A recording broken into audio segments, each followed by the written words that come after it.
ንገሪያት እሺ እዚሁ ካንቺ ጋር ትቀመጥ እንዴ ቆይ አንቺ ያምሻል እንዴ እንግዳ እኮ ናት እኛ ተኝተን ምን ትሰራለች ክፍላችን አልገባችም አራንቺ እዚሁ በሽተኛ ነሽ እንዴ አያመኝም በቃ ኩሽና ትሆን እዛ ምን ትሰራለች የወንድሟ ቤት እኮ ነው ምን ይሆንሽ ነው ባክሻት መጻደቂ ያውልሽ ደግመሽ እንደዚህ ብታረጊ ጸብሽ ከኔ ጋር ነው እሺ ምንድነው አንቺ በሁሉም ነገር የምታስፈራሪ መሞት ፈልገሻል እስኪ ግዳይን ከምትፎክሪ ልገልሽ እንደምችልማ ባለፈው አሳይቼሻለሁ ግን አልገደልሽኝ አሁንም ደግሞ የዚህ ሴትዮ ጠበቃ ልትሆኚ ነው አዎ ልሆን ነው አንቺ ከኔ ጋር ችግርሽ ምንድነው ምንም ችግር የለብኝም አንቺ ነሽ ከሁሉም ሰው ጋር ችግር ያለብሽ ተናግሬያለሁ ካልሆነ አይኗንም ነው ማጠፋልሽ ደግሞ ምን ዋንጉድ ነው ይዘውብን የመጡት ከመኝታ ቤት ሲወጣ እኮ እዚህ ተጎልታለች እሷ ልትገባችልም ሲጀመር ከተቀመጠችበት ማተነሳ ሰው ለሞኑ ግን ጋሼ ምን ሆነ ነው የጠፋው ጧት ይወጣል ማታ ይገባል ስለቤቱ ጉዳይ እኮ እንዳለው አህራው ነው ስለቤቱ ጉዳይ እሱ ነገር በቀላሉ የሚያልቅ አይመስለኝም ስለዚህ ለሆነ ነገር ያስፈልገኛል በይና ዳጎስ ያለ ገንዘብ ተቀበል አይ አልቀበለውም ቤት ነው የምወስደው ባይሆንስ እሺ ይሆናል መነኝ ሰውየው እኮ ምስኪን ነው የሆነው በፊት እንኳን ምስኪን አልነበረም እኔ እሱን ጥሩነት ነበር የሰማሁት ገንዘብ የማይሰጥ ምኑ ጥሩ ይባላል ኧረ እባክሽ አሁን እንኳን ጅሉናል ቤቱንና ሌላ ነገሩን ከወሰድን በኋላ አባትና ልጅ እናጨልላቸዋለን ቆይ ግን ምን ሆና ነው እንደዚህ ምን ቅር ብላ ወጣችሁ ያወራነው ሰምተን ይሆን እንዴ አዎ እንደሱ መጠርጠር መቻል ትልቅ ነገር ነው አንተ እየቀለድኩ ነው እንዴ እቺ ምስኪን ሴትዮ እንዴት እንደዚህ ትላታለህ ያልጠረጠረ ተመነጠረ ሲባል አልሰማሽም እቺ ጅል የሆነች ሴትዮ እንዴት ያባየት እንደሆነች ራሱ ይገርመኛል ዝም ብላ ነው እባክሽ አንቺ ግን እሷንም ውሻ አደረግሻት አይደል አናዳኝ እኮ ነው ኩሽና ውስጥ ወረወርኳት ጅል ብትሆን ነው እዚህ ጋር መልሳ መጥታ የተቀመጠችው የሆነ ተንኮል ይኖርባት ይሆናል ባክ አንተም ጅላቱ ምግብ አቅርቢልኝ ይቺ ሴትዮ ደግሞ እንዳትመጣ ብዬሻለሁ እሺ እሻልሽ እና ካንቺ ጋር ተሰዳደብ ይሰለቻል እኮ ሲያት ራሱ ትቀፋለች ከዳኒ ጋር ያለኝን ጥቂት ጊዜ ላሳልፍበት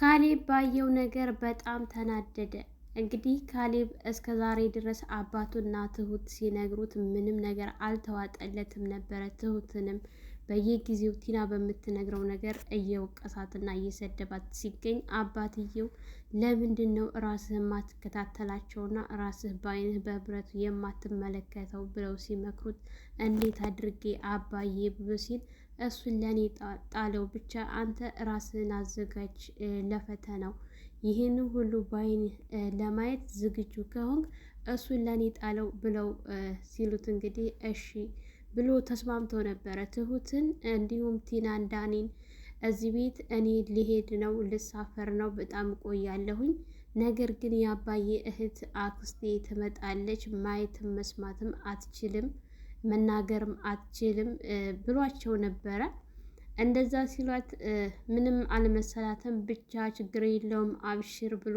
ዳኒም አማናና እንዲሁም አይዞህ አብሽር ብሎ አደራ ለሱ ሰጥቶት ላንተ ሰጥቼ ነው የሚሄደው ምናምን ብሎ ሲል አረ አይዞህ አብሽር ችግር የለውም ለኔ ጣለው እህቴ አይደለች ለእህቴ ምናምን አባዬንም ሆነ እንዲሁም ደግሞ አክስትህን አብሽር እንዳንተ ሆኜ እቀበልልሃለሁ ደግሞ ስትመጣ ታገኛቸዋለህ እያለው ነበረ ቲናም በጣም ደስ ብላት ነበረ ደስ አይልም እንደ እኔ ፍቅር እሱ እኮ ሊሄድ ነው ስለዚህ የምትመጣውም ደግሞ መናገርም ሆነ መስማትም አትችልም እንደምንም ብለን አባይን እናስፈርመዋለን ቤቱንም ደግሞ ጥሎ ስለሚሄዱ በቃ በነፃነት አብረን አንተን የማገኝብህ ጊዜ ነው ምናምን ስትለው እሱ ምንም አላስደስተውም ነበረ ምክንያቱም እሷን አገኘ አላገኘ ምንም ደንታው ስላልሆነ እሱ የሚፈልገው ገንዘብና ገንዘብ ነው በጣም የሚወዳትና የሚያፈቅራት ጓደኛ አለው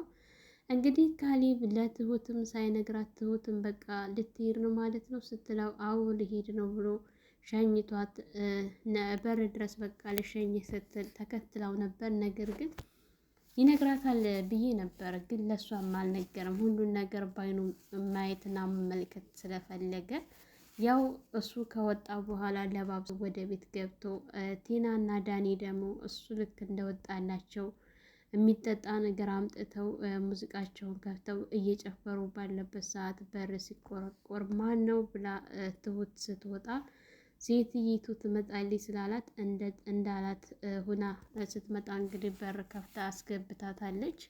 ነገር ግን ገና በገባችበት ሰዓት ነበረ ቲና ከፍ ዝቅ ማድረግ ጀመረችው፣ ሴትየዋን ማለት ነው። ያው እሱ ለመሰለል ሴት መስሎ እስከገባ ድረስ ሴትየዋ ነው የሚባለው እና ከፍ ዝቅ ያደረገቻት ያለ ክብር ምንም ቢሆን የካሌብ አክስት ልታከብር ይገባ ነበር። ትሁት ራሱ አንቺ እንዴት ነው የካሌብ አክስት እኮ ናቸው፣ የአባዬ እህት እኮ ናት፣ ለምንድን ነው እንደዚህ የምታደርጊያት? እንግዳ ክብር ነው ምናምን ስትል ነበረ። ግን አይኗን ማየት አልፈልግም ይችን ሴትዮ አውጭልኝ እያለች እየጎተተች ብዙ ጊዜ ወደ ኪችን ስታስገባ ነበረ። ለቲና እንግዲህ ትሁትን እችን ሴትዮ ያዥልኝ ብዬሻለሁ እንዳላያት እያለች ስትል ትሁት እንዳንጣላ ከኔ ጋር እሷን የሆነ ነገር ብታደርጊ እኔ ጋር የምንጣላው ስትላት፣ ቆይ ምፈራሽ ነው እንደሚመስልሽ ስትላት ነበረ። እንግዲህ ዳኒ ደግሞ ቆይ አንቺ ከትሁት ጋር ምንድን ነው የሚያጣላሽ? ሁልጊዜ ከእሷ ጋር እየተጣላሽ ያልሆነ ነገር ትፈጥሪያለሽ፣ ግርግር ትወጃለሽ፣ ጠብ ትወጃለሽ። ይቺ ልጅ ምን አደረገችን እያለ ነው የሚገኘው ዳኒ ጥሩ ለመሆን ቢሞክርም፣ ነገር ግን ቲና ክፋቷ አንድና ሁለት የለውም። በዚህ ሁኔታዋ ራሱ አብሮ መቀጠል እንኳን እዚህ ቤት እሷን ማግኘቱ በጣም ነው የሰለቸው። ቶሎ የምታራዝምበትን ቀን ነው እየጠበቀ ያለው፣ ገንዘቡ የሚያገኝበትን ቀን ነው እንጂ ስለ እሷ ምንም ደንታ አይሰጠውም። ካሌብ እንግዲህ እርጉዝን መስላው ስለነበረ በጣም ተናዶ ከአሁን በፊት ትሁትን ጮህባት ነበር። ነገር ግን አባትየው ይቅርታ አስጠይቀዋት አብራ እንድትኖር ከሆነች በኋላ ዳኒ በጣም ጎበዝ ነሽ፣ እንዴት ራስሽን ብታከብሪ ነው ሰዎችን እኮ በቃ እግርሽ አጠገብ አስደፍተሽ ይቅርታ አስጠይቅሻቸው አይደለ? ራስሽን እንዴት አድርገሽ የምታስቢው ግን አንቺ ምናምን እያለት ነበር። አያገባህም እኔ ለስራ እንጂ የመጣሁት ማንም ሰው ክብሬን ከፍ ዝቅ እንዲያደርገኝ አልፈልግም እያለችው ስትገኝ እንግዲህ እሺ ብሎ ከኪችን እንዲወጣ ካደረገችው በኋላ ሴትይቱም ስትመጣ ልክ እነሱ እራት ላቅርቦ ቁርስ ላቅርቦ ስትል አያገባሽም አልፈልግም እያሉ ቢያባረሯትም፣ ነገር ግን ዳኒ ቆይች ልጅ ምን አደረገች? ምግብ የሚበላ ላቅርብ ነው አይደል ያለችው። ሌላ ምን ተናገረች? እና ለምንድን ነው በስነ ስርዓት የማትመልሽላት ብሎ ሲላት፣ ቆይች ልጅ ምን ብታስነካችሁ ነው? ሁላቸውም ካሌብም አባዬም ሁላቸውም ለእሷ ነበር የሚያደሉት። አንተም ዳኒ ስለ እሷ ነው በቃ አንተ ራስህ።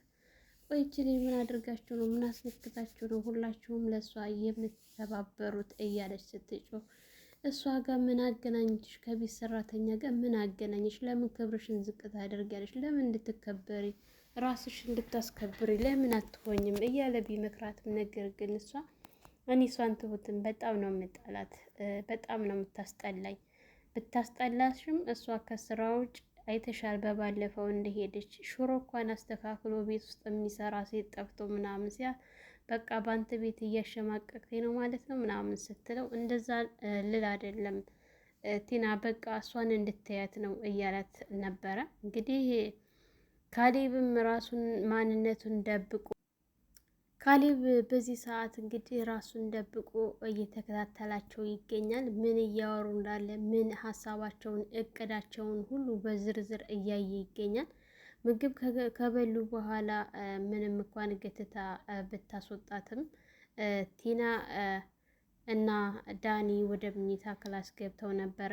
እሱም ቀጥ ብሎ ምኝታ ክላስ ገብቶ ሲወጣ በዛን ሰዓት ቲና አይታው ስለነበረ ዳኒን ቀስቅሳው፣ ዳኒ ሴትይቱ ክላስ መታ ነበረ ብትለውም ዳኒም እባክሽ እየቃዥሽ ይሆናል እንጂ ማንም የመጣ የለም ዝም ብለሽ ተኝ ቢላትም፣ አይ የሆነ የመጣማ ሰው አለ አይቻታለሁኝ፣ አልተሳሳትኩም፣ በህልሜ አይደለም ብላ ወደ ሳላ ስትወጣ ካሌብ ያው ቁጭ ብሎ ስታገኘው አክስትየቱ ምን ልታደርግ መጣህ? እዚህ ክላሴ እኮ ነው የመጣችሁ ብላ ወደ ኪችን እየገተተች ስታስገባት፣ ቆይ አንቺ ክብር የለሽም እንዴ? ለምንድን ነው ሴትዮዋ እንደዚህ የምትጎትቻት? ስትላት ክላሳችን ድረስ እኮ ነው የገባችው፣ ክላሴ ነው ቀጥ ብላ የመጣችውና ምን ልትሰራ ትመጣለች? ክላሳችን እንኳን ክላስ ሳላ ራሱ እንዳትሄድ ከዚህ ከኪችን እንዳትወጣ ንገሪያት እሺ ያዣት እያለች ስትነግራት፣ በገዛ ወንድሟ ቤት ምን አገባሽ? የፈለገችበት ብትሄድ የፈለገችበት መግባት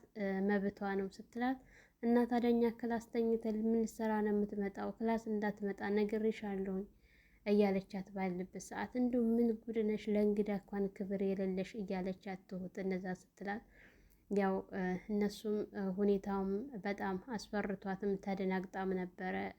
ቲና ከዳኒ ጋር ተያይዘው ከክላስ ከወጡ በኋላ ሳላ ቁጭ ብለው እየተጫወቱ አንዳንድ ነገሮችን እያወሩ ምግብ እንፈልጋለን አቅርቢ ብለዋት እየጠበቁበት ባለ ሰዓት፣ የኔ ፍቅር እንግዲህ ሁሉን ነገር እየጨረስን ነው አይደለም? ገንዘባችንን ቤቱን አንድ ጊዜ በራሳችን ስም ካዞርን በኋላ ሰውየው እኮ ተጃጅሏል፣ ጅል ነው፣ ምንም የሚያውቀው ነገር የለም። አንድ ጊዜ ብቻ ቤቱን ካዞርኩት የምንፈልገውን ካገኘን በኋላ ሰውየውንም ልጅየውንም ካሌብን እናጨልላቸዋለን ብላ ስትል፣ ቲና ካሌብ የሰማው ነገር በጣም አስደንግጦት ቀጥ ብሎ ነበረ ወደ ኪችን የሄደው።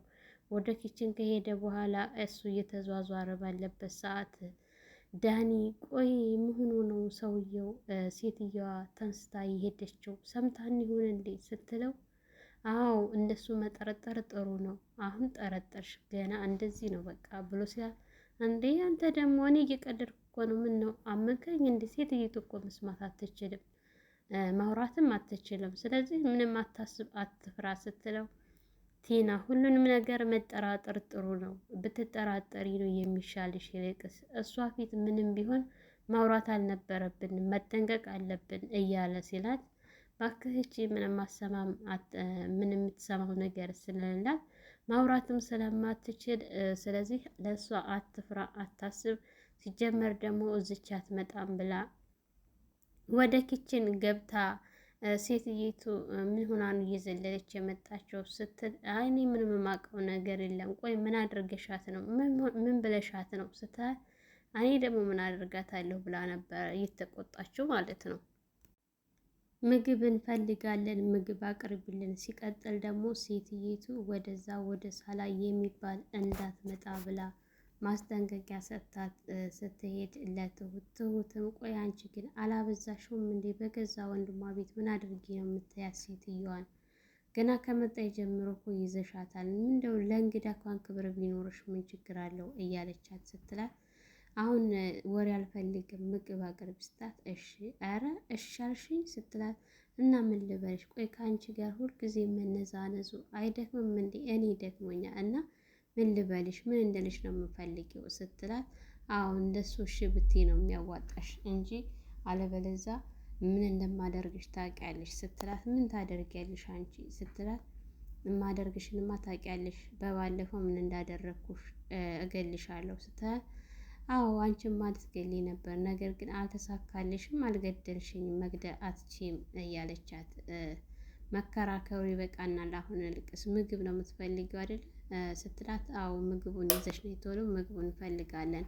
ሴትዮዋ ደግሞ እንዳትመጣ ስትል ነበረ። ሴትዮዋ እንግዲህ ለእነሱ አቅርባ ለእሷ ምግብ ስትሰጣት፣ ለምንድን የሰጥሻት ይህንን ምግብ? እንደዚህ አይነት ምግብ እሷ መብላት የለባትም ስትላት፣ ቆይ አንቺ ምን አገባሽ? በገዛ ወንድሟ አስቤዛ ለሚያመጣው በወንድሟ ቤት አንቺ ምን ያገባሽ?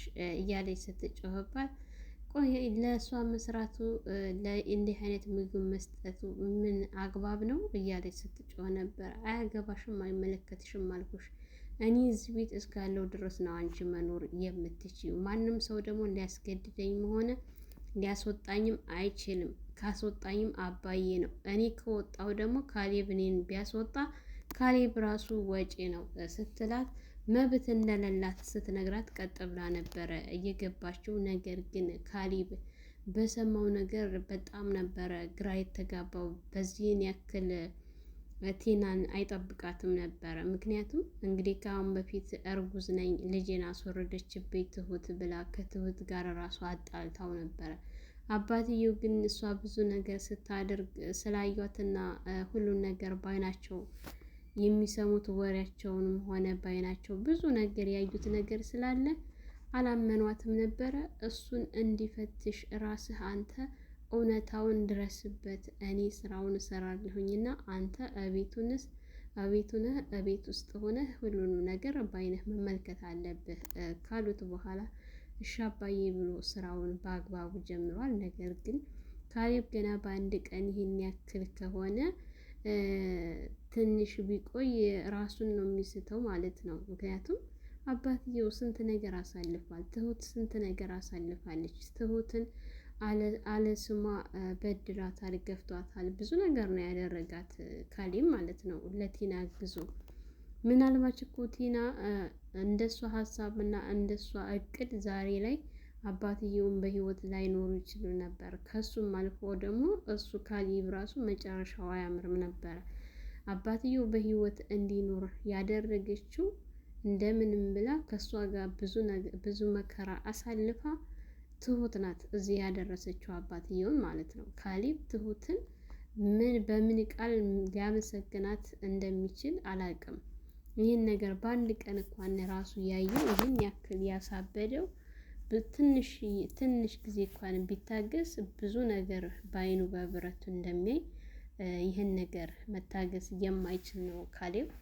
በአንድ ቀን እንግዲህ ወይኔ እያለ ሲበሳጭና ሲናደድ ቆይ ሴትይቱ መሆና ነው እያለች እጇን ስታውለበልብ ነበረ ትሁት። በመጨረሻ ግን የለበሰውን ሻርፕ ከራሱ ላይ ጣል አድርጎ ወይኔ እያለ ሲል ትሁት በጣም ጮኻ ነበረ። ነገር ግን እሱም አፏን ነበር የያዛት ቶሎ ብሎ። እንግዲህ ካሌብ እውነት በዚሁ ያጋልጣቸዋል ወይስ ደግሞ ስራውን አብሮ ይሰራል የሚለውን ወደፊት አብረን የምናየው ይሆናል። ለቤታችን አዲስ የሆናችሁ ላይክ፣ ሸር፣ ሰብስክራይብ ማድረጋችሁን አትርሱ። በያላችሁበት ፈጣሪ ጠብቃችሁ ሀገራችንን ሰላም ያድርግልን።